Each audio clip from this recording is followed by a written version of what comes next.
Berjumpa di channel Berbagi Solusi. Pada video kali ini kita akan membahas komponen-komponen daripada transmisi manual ini dengan kecepatan 4 speed atau 4 kecepatan.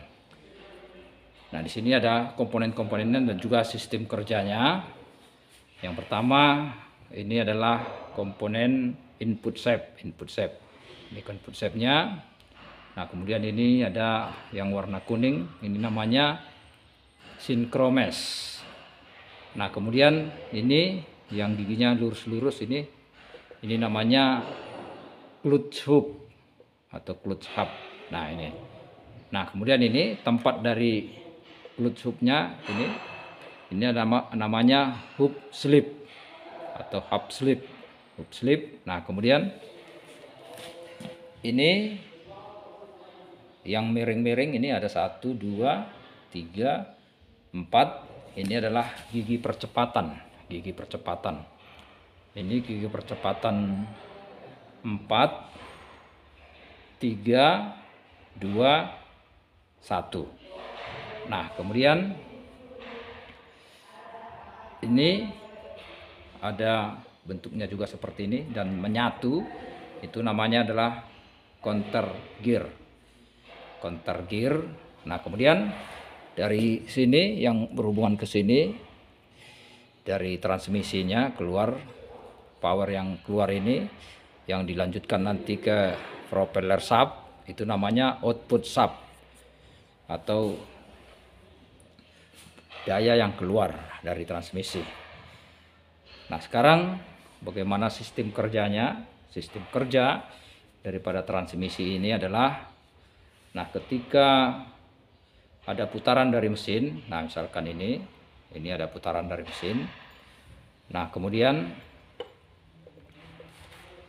dilanjutkan dari gigi perpindahan ini tadi atau gigi percepatan, kemudian dia ditransfer ke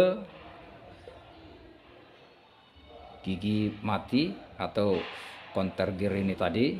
Nah, kemudian dilanjutkan berputar, kemudian dia masuk ke gigi percepatan. Nah, misalkan kita buat ini, kita buat ke percepatan 1 atau percepatan pertama.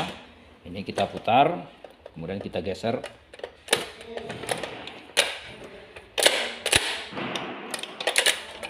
Nah, ini yang menyatu adalah percepatan 1 ini. Nah, sistem kerjanya seperti ini.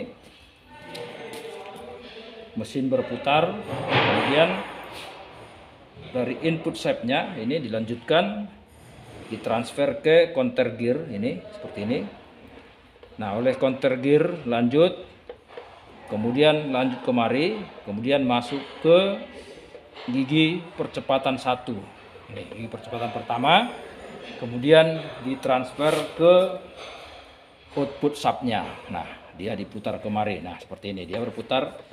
Nah, maka sistem kerjanya adalah mesin input shaft, kemudian counter gear masuk ke percepatan pertama kemari. Nah, kemudian dilanjutkan ke output shaft, terus ke propeller dan juga diferensial dan poros roda, kemudian ke roda. Nah, kemudian ketika percepatannya diganti atau dipindahkan ke gigi 2, misalkan ini. Nah, ini berpindah. Nah, kalau kita melihat ini, sekarang perpindahannya adalah dari input shaft, kemudian counter gear, kemudian lanjut. Nah, yang berputar adalah ini counter gear dan dilanjutkan ke gigi percepatan kedua ini, gigi percepatan kedua. Nah, kemudian dia diputar lagi, diteruskan ke output shaft-nya dan dilanjutkan ke diferensial dan juga ke roda. Nah, seperti itu. Nah, maka dari input, kemudian counter gear, kemudian ke percepatan kedua dan dilanjutkan. Nah, kemudian kalau masuk ke percepatan ketiga, nah, yang ketiga adalah yang berhubungan adalah counter gear, kemudian masuk ke sini, terus ke percepatan ketiga, terus ke output. Nah, seperti itu cara kerjanya. Kemudian kalau dia percepatan 4, maka prosesnya langsung, nah seperti ini 4. Nah, maka dia input, baru dia langsung, tidak ke counter gear, tanpa counter gear, dia langsung ke output side-nya. Nah, demikian cara kerja daripada transmisi yang konvensional dengan 4 speed atau 4 kecepatan, dan juga komponen-komponennya dan juga cara kerjanya. Semoga video ini bermanfaat. Terima kasih.